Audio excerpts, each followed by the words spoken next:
Hello, this is Phyllis Poor, Nigel's mother. The following episode of Ear Hustle contains language and content that may not be appropriate for all listeners. Discretion is advised. Please enjoy this experience. Thank you so much.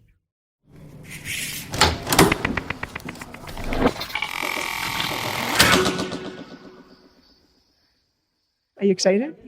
Well, I mean, she looked physically fit, so I can do that. And how often do you do this? Try to come here almost every day, yeah. Do you suggest we all try? I think it's excellent for your body, and I think it will make you feel younger. And do we have to do it without shoes on? She prefers you don't wear shoes. This is my first time taking my shoes off in any prison. Feels very weird.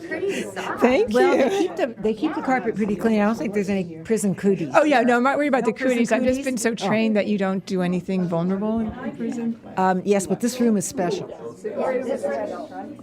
Okay, we're going to start. They're going to have to, you guys, we need to have breathing deeply. Inhale. Exhale as you open those arms, pulling them behind you, but don't try. I noticed Earlonne grabbed the camera so he doesn't have to do this anymore. Pull the arms to stretch out the joints. Nigel, Yes? these little women are going to get us. You think so? Aren't we in pretty good shape? I think they limber. Well, we're going to find out. Are you Earlonne Out of Breath Woods? I'm Earlonne Out of Breath Woods. I'm Nigel Panting Poor, and this is Ear Hustle from PRX's Radiotopia.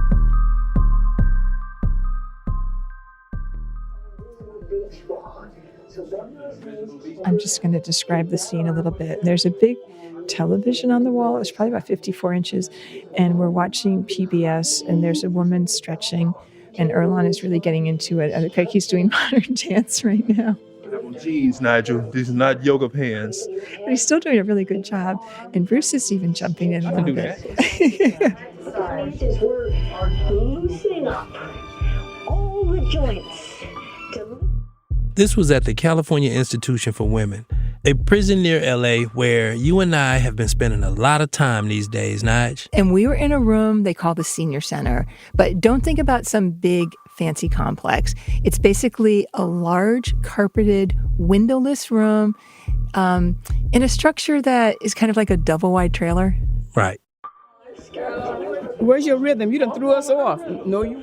Pushing ourselves so far that we're in pain. Now she's going there. I got a bad knee and a replaced knee now, y'all. You know how they always tell us we have to keep our distance inside prison? Mm-hmm. I loved how we could just kind of let our guard down a little bit. It was really fun to kick back and try to keep up with those ladies. Yeah, I felt like I got my workout in for the day. I feel it.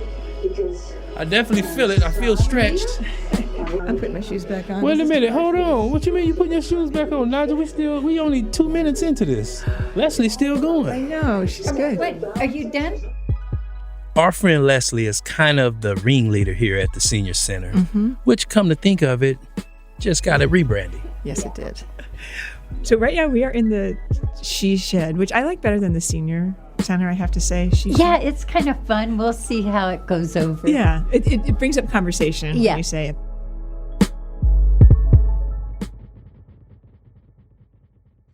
You know, Nige, with all the time that they give you in California, the prison population is kind of old. It's aging. There are segments that are and have been there for a long time. Definitely, and Leslie is part of that. She's been in prison, since her 20s. Yeah, 19. So her idea for the Senior Center was, how can we make prison more accommodating for old people? So Leslie convinced the prison to open up this room, and she got some board games and some greenery and lamps and started getting the word out.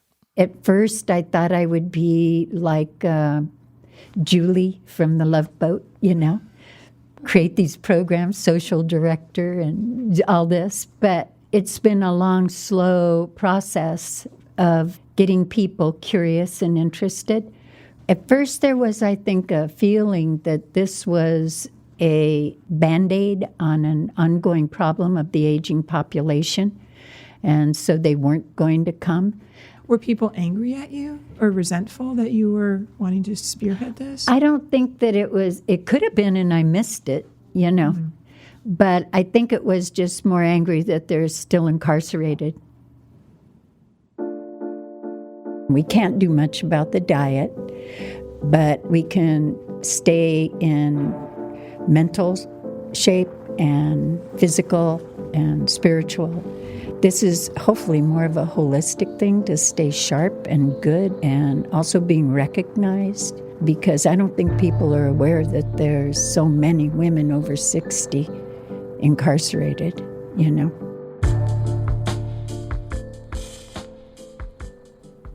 My name is Gladys Ortiz. What do you love about the senior center? There's so much to do there. Yeah, and you get to socialize with people your age. How long have you been incarcerated? 7. And what is your sentence? I got 15 years. Okay. So how old were you when you came to prison? 60 years old? 60. Yeah. Had you ever been to prison before? Never. It's a little embarrassing, too, because I have my grown children who now have to learn how to maneuver, prison, and then I learned about, 50-minute phone calls. I never thought I'd be here. It never. It's like, wow. I mean, none of my friends back home, I've disappeared. I've just fallen off the face of the earth. Nobody knows I'm here. What do they think happened to you? I don't know.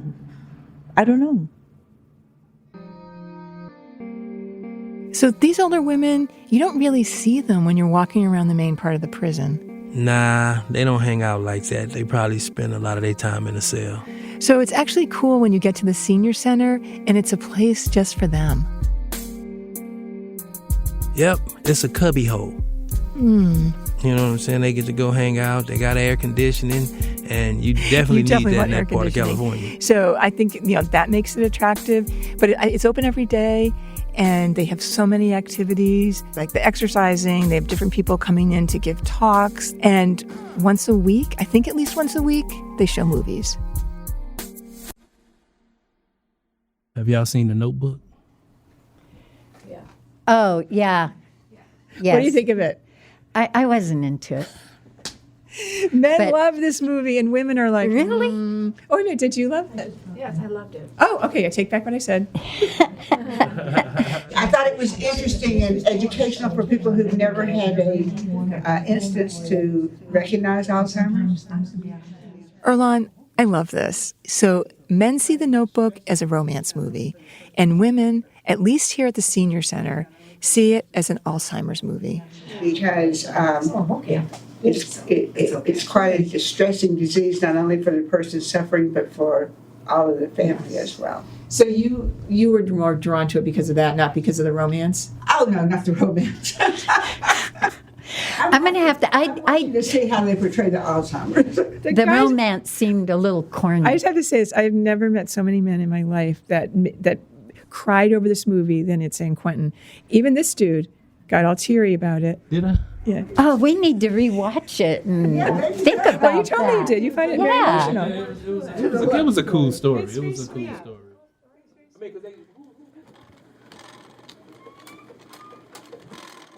So one of the most popular things to do in this little area are these bicycles. Really, bicycles? I mean, well, they're like miniature They're like little pedals on the ground. Sprockets. So after the stretching, I think we wanted to redeem ourselves, so we both sat down and started pedaling.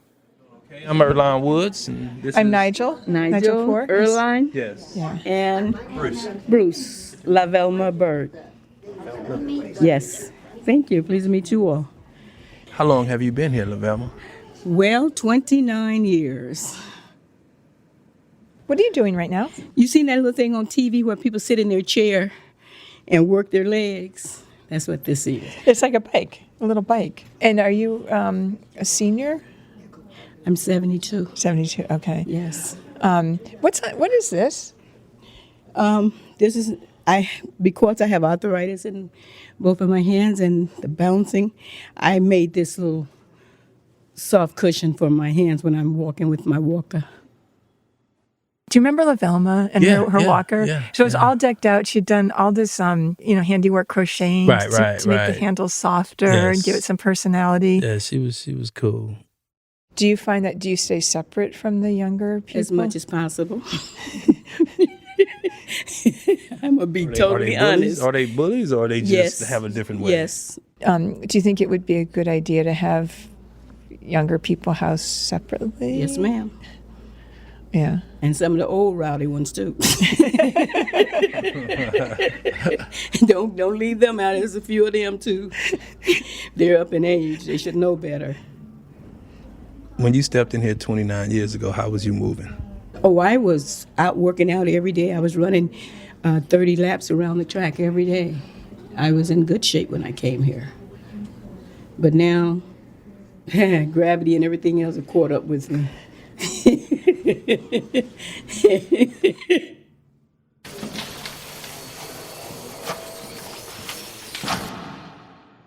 I'm Miss Christine. We started calling each other, the older people started calling us by our first names, but we say Miss. So Miss Laney, Miss Candace, Miss Christine, Miss Leslie. I didn't know that. You remember Christine, right? Yep. She definitely spends a lot of time down in the senior center. Mm-hmm. And she had that beautiful long silver braid. Yeah. And she's the type of person that likes to sit against the wall and kind of take in the whole scene. Right. Make sure she knows everything that's happening down there.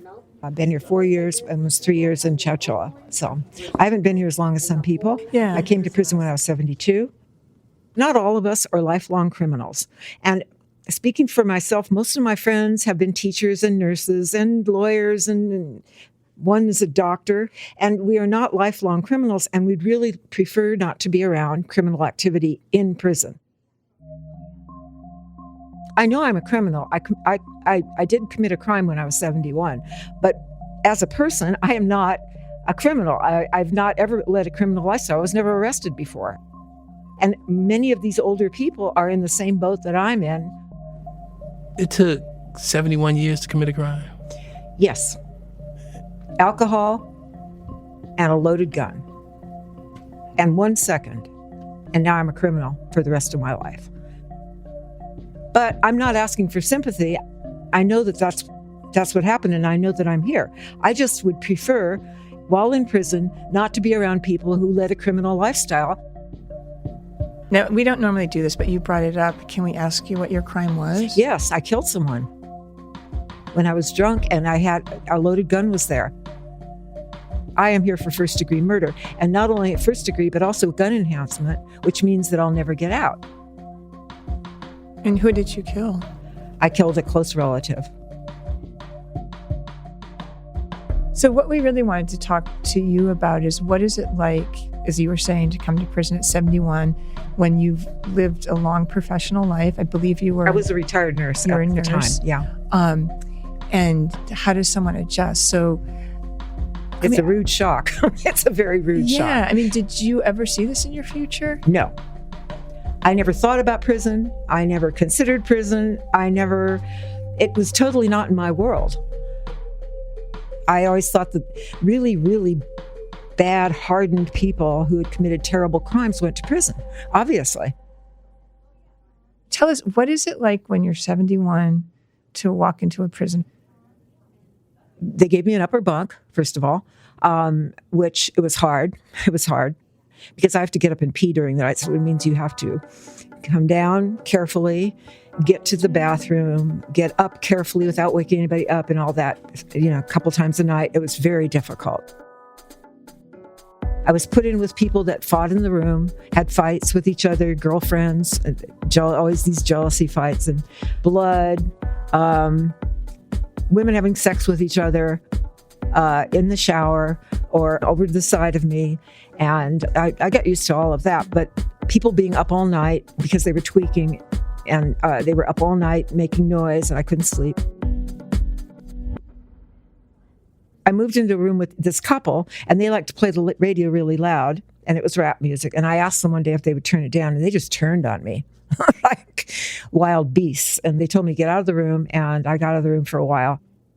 But you can absolutely not tell anybody in the room in Chowchilla, what kind of noise they can make or can't make. That's a huge issue.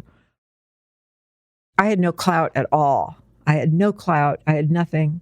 I didn't sell drugs. I didn't have any stature there at all. So I was like at the bottom of the heap. You were just an old person in prison. I was an old person without a whole lot to offer.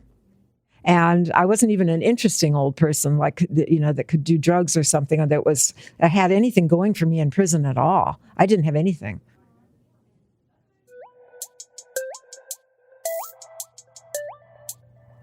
My name's Lainey. And how long have you been in prison? Since 1988. I'm sorry, I have a new partial and I'm having a hard time. In case I sound a little old lady stuff. Lainey came in. She had those bright eyes with the short hairstyle. Yes. And she was very engaging. Yeah, I mean, I found her proper. I don't know what else to Definitely say. proper. Like hospitable, and she seemed to me like a character out of a Southern novel. Kentucky Derby. Maybe. With the hat and the gloves? The hat and the gloves. Yeah. Betting on horses. Ooh. How old are you? I'm 76 now. I was 41 then. What's your sentence? LWOP. LWOP stands for life without parole. Most people say life without the possibility of parole, but it's life without parole. Right. And considering that's what she's dealing with, there's a lot more going on with her, beyond this proper Southern lady description we gave her. Oh, definitely. What is the senior center about? When it first opened, I wasn't real impressed because I thought it was just a way for them to say they did something for us when we're really used to being invisible. When you say invisible, do you mean being someone who's in prison, or being a woman, being someone who's older? Being elderly. Yeah, can you talk about that invisibility? This is set up for young people. Basically, even at 50, I felt young. You can do it. You can keep up with the program. You can hustle. You just keep the pace. It's a fast pace. And at 76, I don't care how hard you try, and I've got 2 hip replacements and deteriorating bones. You can't keep the pace anymore. You just can't. The getting up, even getting ready and getting out the door, it's a challenge. Or to get to the shower and to have to use a particular shower because another shower is slippery and you might fall. There's struggles everywhere. I don't want to go around saying, I can't do this or I can't do that. I got the cane and I will make it. The grace of God, I'm going to be okay. But it makes it so much more difficult.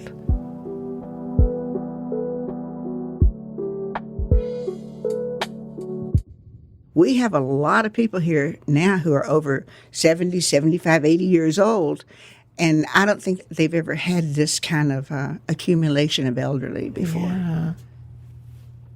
So when you came in at 41, is that what you said? Were there elderly women? Very, very few. And do you remember seeing any older women? And Yes. And what did you think when you... Oh, my heart went out to them because I had wonderful relationships with my grandparents. And so, you try to help them. But when you saw them, did it worry you? Like, oh my God, that I could be never anyone thought there? I never thought that this would last that long. When I first came into the women's prison, I was thrown by seeing older women in prison. It wasn't even in my mindset. I didn't even think the older women would be in prison. And I spent a long time in men prison. I'm used to seeing older men. And when I seen it, I was like, damn. I mean, I don't know. That was one of them days you just left depleted. Are there a lot of older men in prison? Yes. Are there? Earlonne and I have talked about this a lot. We find it way harder to see older women in prison. I don't think about it when I'm at a men's prison, and there's plenty of old men there. Why do you think it's so much harder for us to see older women in prison? Like he said, it's draining. It's really heavy. Well, that's a good question, and it's interesting because to me it would be sad to see older men too. It's sad with women because the saddest thing for me is family. I'll start crying if I talk about it, so I'd rather not. Yeah. But what do you think, why do you think it affects us so much? Well, because we're maternal. Mothers are not meant to make mistakes and commit crimes and come to prison. Yeah. We're just not. And I hate the fact that I did this to my family. I feel like older women are not supposed to be in prison. And I'm trying to figure out why I don't have that feeling about older men. You know what I mean? My heart, it's very hard for me to separate my heart. Were you very close to your mother? I'm very close to my mother. I think, like I said before, we're all a product of our environment. Just like me, I had a great relationship, as I said, with not only with my grandparents, but with my mother. So when I would see these elderly ladies in prison when I first came, I'd make their beds, I'd do their laundry, anything I could to help them. Your supposition is that the three of us have very close relationships with older women in our lives, or did. Maybe, if not even with your inner family, with someone older that influenced your life. But now I'm smiling because what does that say about what we think about men? Well, did you have a great relationship with your father? I have very different feelings about men than I have about women, and now I'm wondering if And I do too. Thank you for that revelation.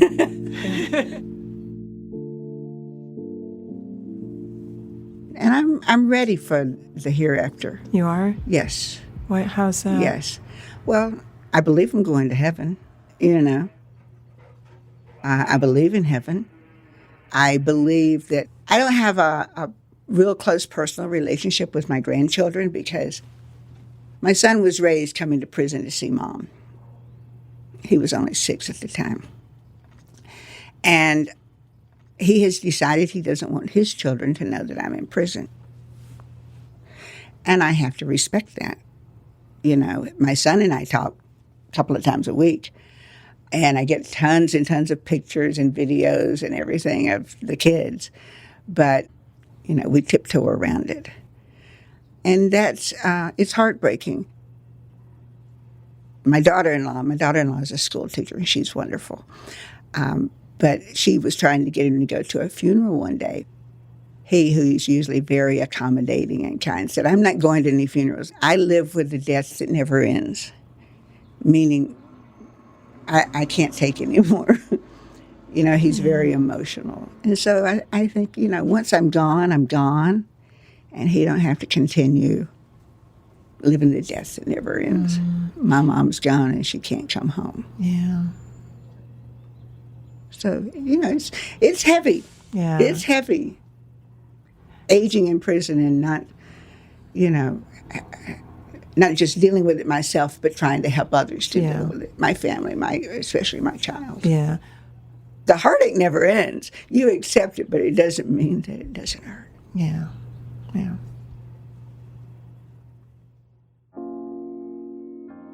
What are some of the most loneliest times in prison? Oh, wow. Truthfully, it's all lonely. It's all lonely.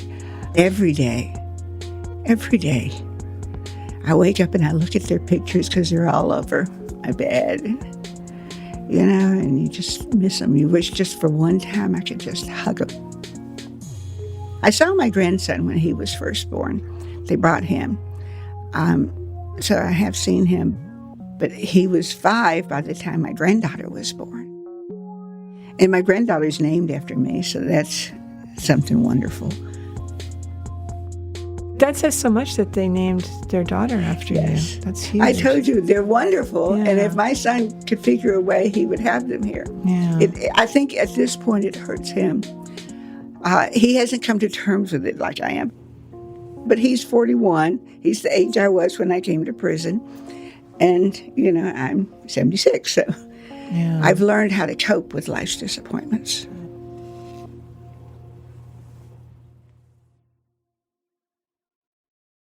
In 35 years, how many people in your family have you lost? Everybody. Everybody but my son. Everybody. My mom. I never really had a relationship with my dad. That's why I said what I did about him. But my mom, my older brother, all my aunts and uncles and everybody was alive when I came to prison. Back to the Alzheimer, When you, it's very upsetting to see anybody, right, if you're in prison or not, starting to deal with that, and I think you don't want to admit that it's happening to people that you know. You know what I mean? Like you try to find excuses like, oh, it's this, they're tired, blah blah blah. When you start to see that happening to somebody in here, like, what's the reaction to it? It's a very scary disease, and that's why watching The Notebook, I wasn't watching the love story. I'm looking to see how they're portraying what's going on here between the husband and the wife and how he's dealing with her. It's really, I can tell you, it's heartbreaking, and I've seen it happen to a few people. You try to keep up with what happens to them, but you can't. If I can engage them and I can keep them in the here and now, I know that's good because that's what I was told to do as my mother. You know, act like everything's normal. Invite them to play a game of Skip-O. There's things that you can do to try to keep their mind stimulated. I'm scared to death that that's what's going to happen to me, to tell you the truth, because it's what happened to everybody in my mother's family. So I got to call every day and interact with her, and by then she'd forgotten how to hold the telephone, you know, and the nurses had to do these things for her. And at the end, they said that just hearing my voice, that you could tell that something in there clicked. That may be why God gave me that experience, is to use it for people that are not going to get that, you know, and also to talk myself down off that ledge. So when you were here and you couldn't be there for your mother, how was that? Heartbreaking. The guilt, the shame, all of that. It kills you because I was supposed to be there. I'm her daughter. It's never ending. There's not a day goes by I still don't think about my mother and the fact that she died without me there. Not a day. You know, and that I'm going to do the same thing to my son. It's a hard pill to swallow. If I didn't have a child, I'd just go to death row and get it over with, because this is horrible. This is worse than dying.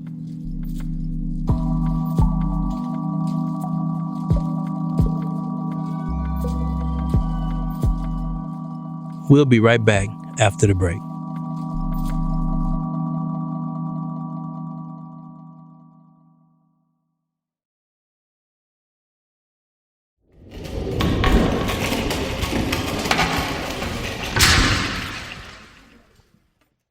Do you have to work?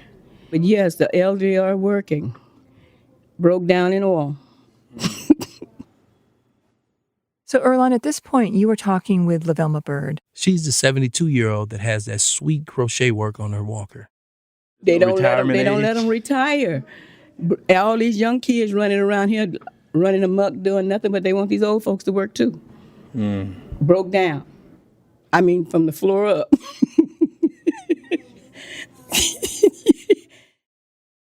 So it doesn't seem like folks retire in prison.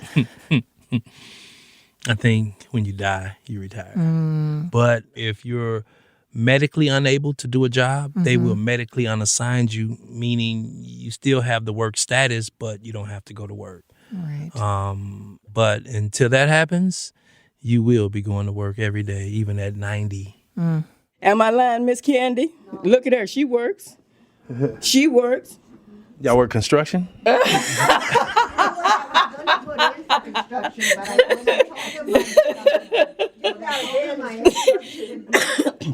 She said that getting out of bed is construction. We get exercise just getting in and out of our beds. That's real talk.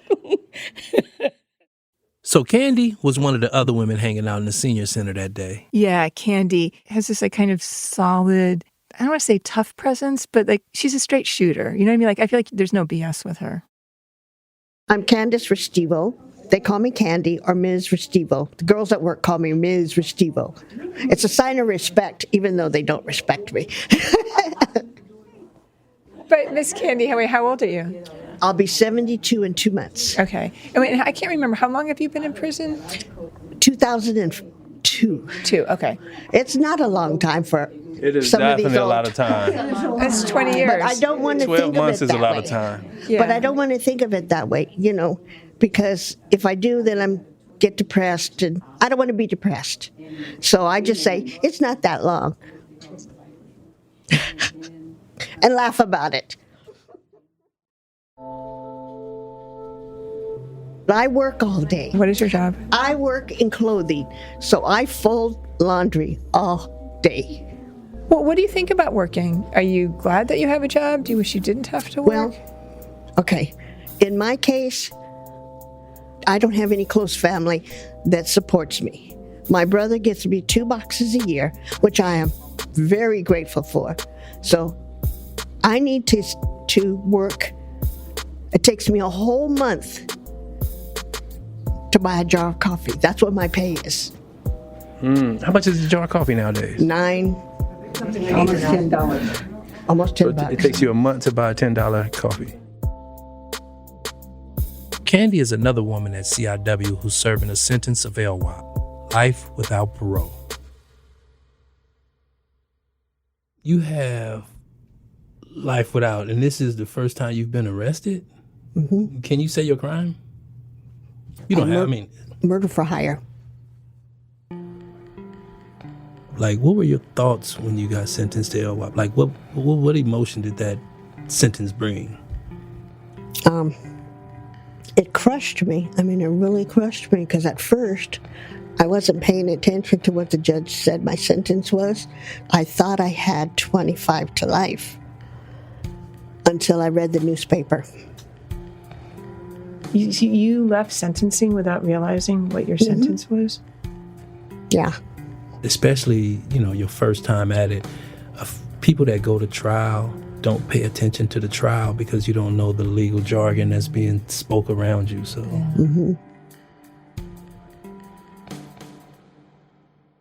So up to 50, you had, I'm gonna use the word normal. I don't know what else to say. You had a very recognizable life, right? You had a family, you had a job, you worked hard.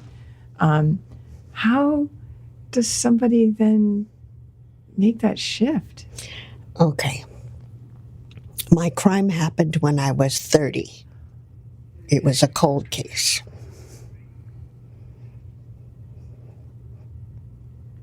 And they found me.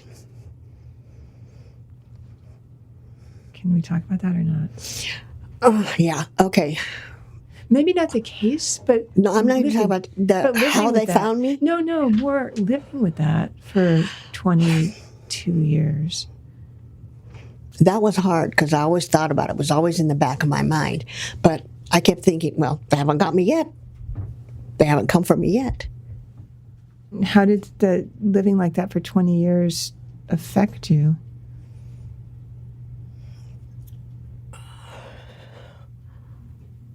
I didn't trust a lot of people. I didn't want them to know what my life was like before. Yeah. And did you live with a lot of guilt and grief, or were you able to push it away? I dealt with the guilt and the grief, but I kind of just stuffed it. I was a good stuffer. I knew there was something wrong with me. Why I would have something like this and not do anything about it. Did you think it was a possibility it would never come out? Let's put it this way. I was hoping. Yeah. I was hoping it would never get found out. Yeah. So people in your life didn't know about it? No, nobody knew. Yeah. So I know they looked at you totally different. After they was like, first they was like, no way. And then none of my family knew when I got arrested. That day they knew. Everybody knew. Yeah. It went like wildfire. So you came to prison at 51? Is my math right? Mm-hmm. Okay. And was this your... I know, shocking. Well, I was using my fingers over here. Yeah. Had you ever been to prison before? No. No. I never been to prison, never been to jail, never even so much as had a traffic ticket since I was 16. This was I'm not going to say it was a shock, because it wasn't really a shock, but it was life-changing. Yeah, and so what is it like at 50 to make that transition? County jail is county jail. You know what it's like. And Santa Ana jail is like an icebox. And being over 50, they only give you one blanket. They give you one sheet. But what about like the emotional change? Because at 50, you've lived a good portion of your life. You've probably had a family, jobs, all of that stuff. Yeah, I had a real secure job. My husband and I drove long-haul truck for 18 years before I got arrested. My husband and I got along really well for being in the truck 24 hours a day, 7 days a week. I drove nights, he drove days, and we were going to drive till we couldn't drive anymore, and then move to the mountains and live a happy life with a porch around the house with dogs. That's what I pictured. Yeah. Was he very supportive of you? Yes and no. Because every time I would call, he would cry. I couldn't take the crying, so I didn't call home as much.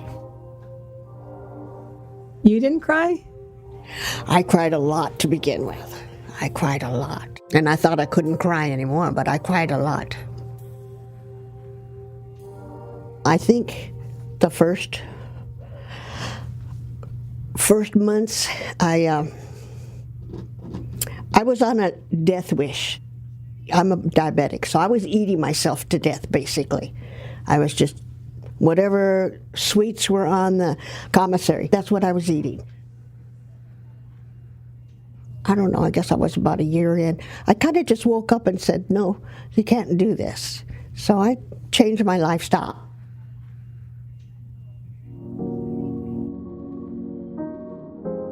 Do you cry anymore about things? Yeah, I woke up the other day and I told my bunkie, I was crying because I was thinking about my husband. One of the things that we had done, we had gone fishing out in a boat.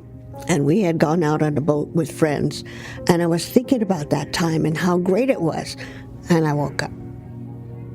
Those are happy memories. I don't want to think about all the ugly stuff because it doesn't benefit me. Did you go through a grief process when you got your sentence? I sure did. I went to grief groups 4 times. It was like the first time I didn't get it. The second time I was close.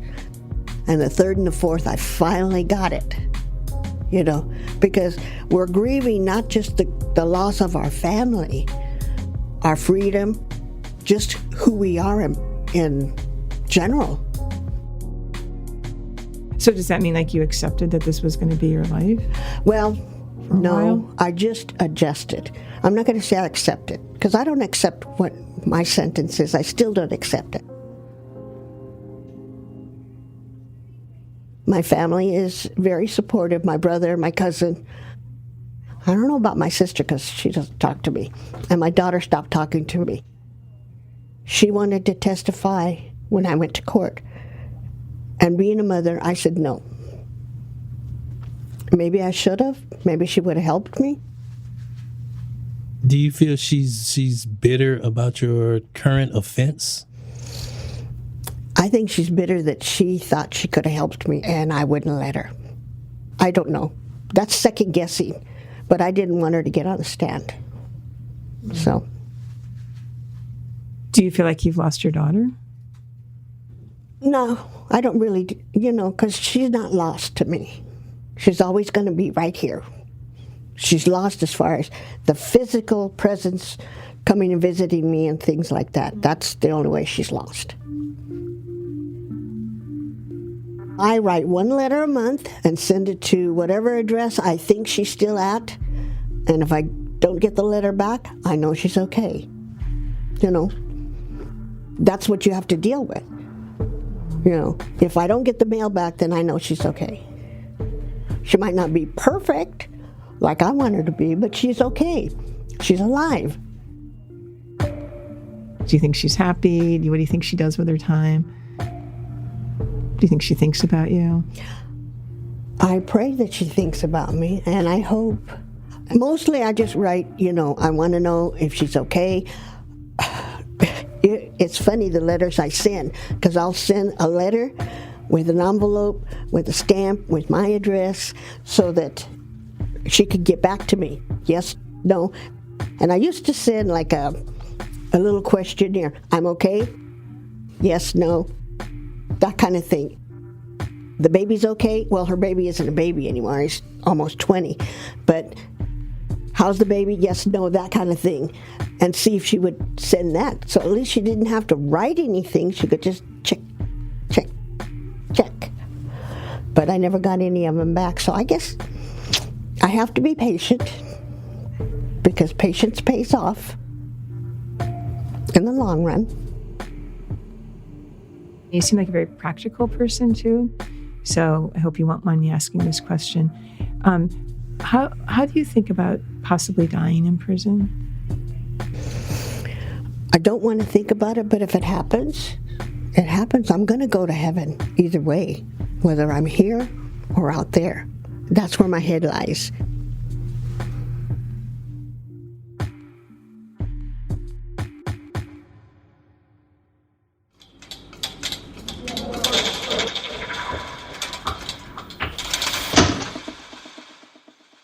So is it true you only been in jail for 2 weeks? Yeah. Plus 53 years. My name's Pat. And you've been in prison for 53 years? 53 years. Do you remember the first time you realized, oh, I'm getting older? Gosh, no. I remember the first time I felt old, I looked down at my hands and I realized all of a sudden, like, oh, I don't have young person's hands anymore, and they looked like my mom's. And it was like a first cue, like, oh, I'm definitely at a different point in my life. So I wonder if you had anything like that. Well, I'm probably the number one Band-Aid person in the prison, because all I have to do is knock something, anything. And what's really difficult is that our cells are just pure metal. So I'm constantly cutting myself. And if it's not that, then I get a big bruise on my hand. Yes, hands really tell you that, wow, I'm old, I did notice you had a Band-Aid on. Yeah. Yeah, but when you think about yourself, how old do you see yourself as?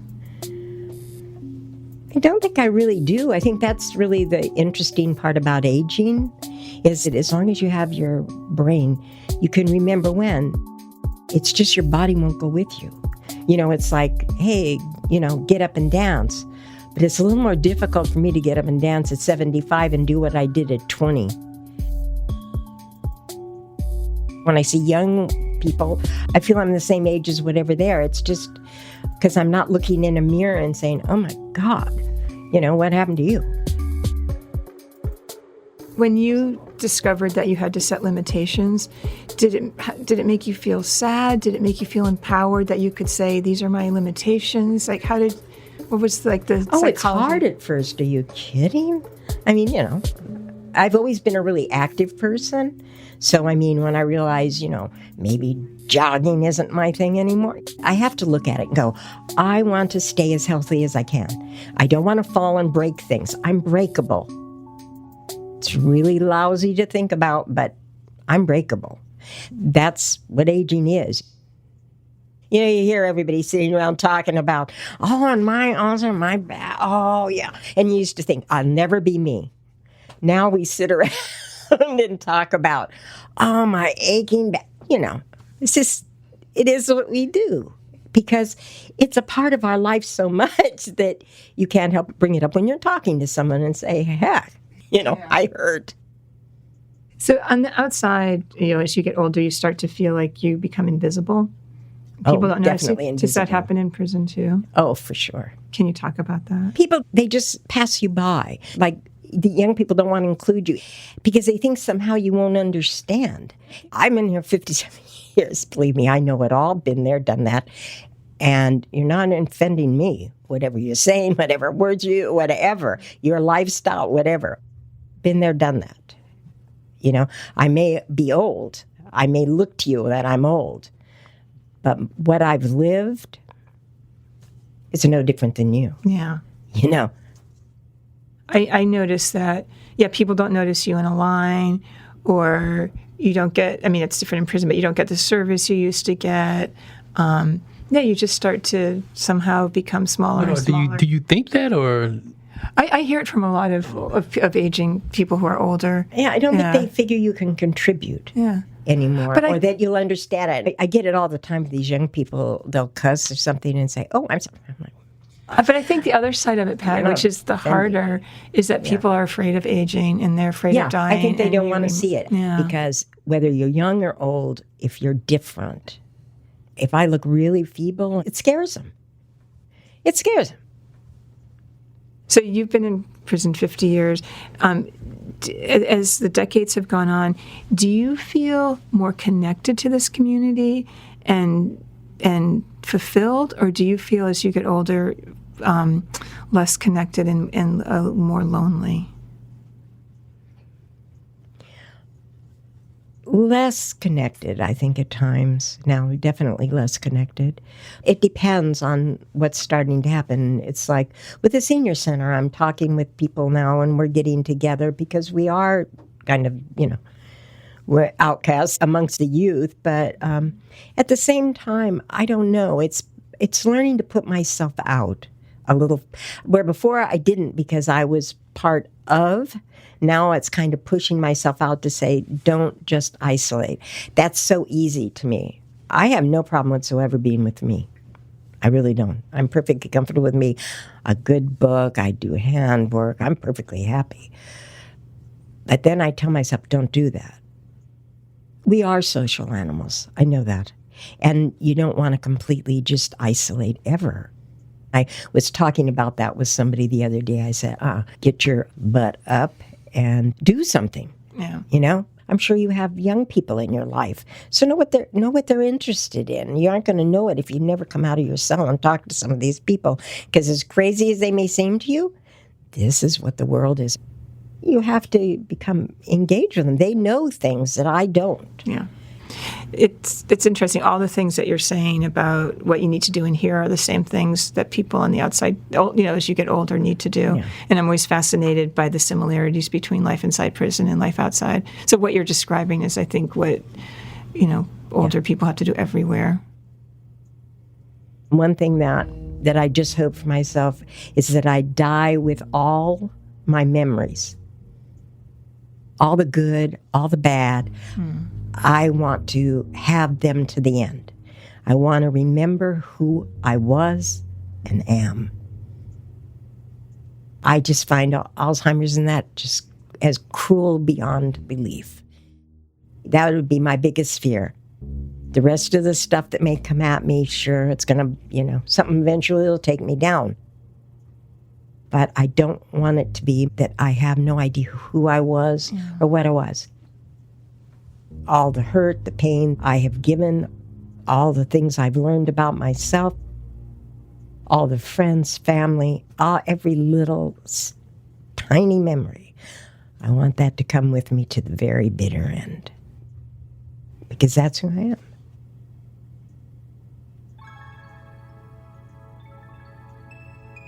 What do you hope your last memory is? What's the memory you want to go out on? It'd just be having my friends with me again. A lot of them I've lost. But I would love to see the faces of those that I've loved.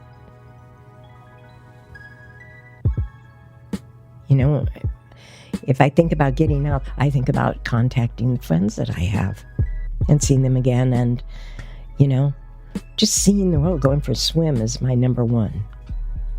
I go right out of here into the ocean as quick as I possibly could. I don't care, fully dressed. I don't care if it's winter, summer, or whatever. I'd be in the water.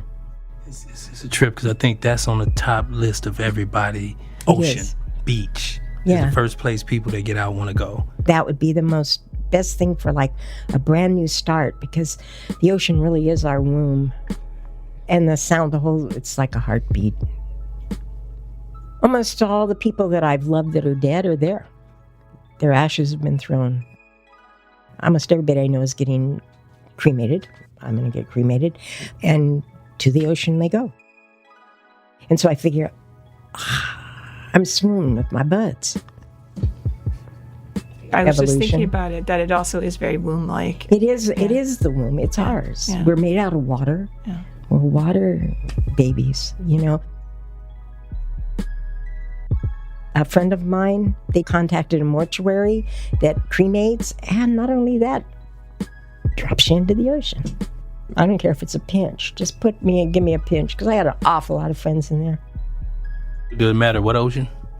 No, Pacific and Atlantic, I have friends. I do. And family. My dad's down at Malibu. My best friend is in Cape Hatteras. So, hey, either one will do me. Yeah, because you're definitely going to do some traveling. Yeah. True. Once you're in the ocean, you're going everywhere.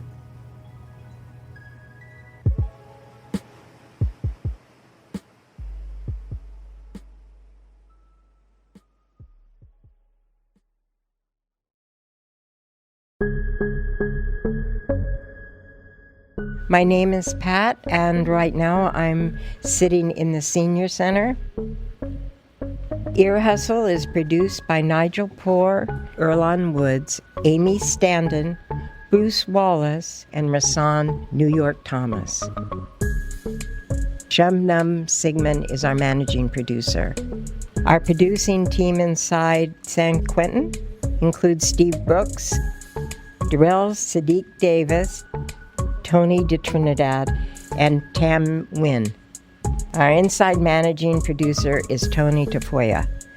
Earlonne Woods sound designs and engineers the show, with help from Fernando Arruda and Darrell Sadiq Davis.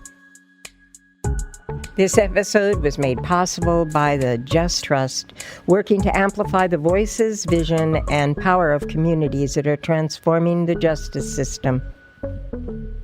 For more information about this episode, check out the show notes on our website, earhustlesq.com. You can also find out more about the show on Facebook, Twitter, and Instagram at earhustlesq. Special thanks to all the women at the She Shed at CIW. We cannot wait for our next visit. And we're working on our stretching game, right? Definitely. Thanks also to Rashid Zinneman, who provided music for this episode. We appreciate all of our listeners, but there's one we want to give a special shout out to today.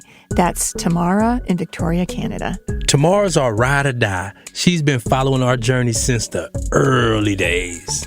And Tamara, I know that you love stories where you learn something new, like how to make a meal in a hot pot or how the prison uniform came to be. I love that you have that curious mind, and I think you're going to find a lot to appreciate in this upcoming season. She mentioned a favorite episode that's one of ours, too. That's right. Home for me is really a memory, and that was from season 7. That one is also near and dear to my heart, and knowing that you care so much about it makes me feel closer to you, Tamara. And Tamara's doing cool work on her own, too, making stories about some righteous projects out in the world. Thank you so much for the work you do, for being part of the Ear Hustle family, and for spreading the word about our show. I love learning about our listeners, so thanks, Tamara, for being one of them. We really appreciate you. Thanks to Acting Warden Smith and Lieutenant Barry at San Quentin, and Acting Warden Hill at the California Institution for Women for their support of the show. Thanks also to this guy here. I am Lieutenant Newborg, Public Information Officer at the California Institution for Women, and I approve this episode. Please don't forget to sign up for our newsletter, The Lowdown. Subscribe at earhustlesq.com/newsletter. Ear Hustle is a proud member of Radiotopia from PRX, a network of independent, creator-owned, listener-supported podcasts. Discover audio with vision at radiotopia.fm. I'm Nigel Poor. I'm Earlonne Woods. Thanks for listening.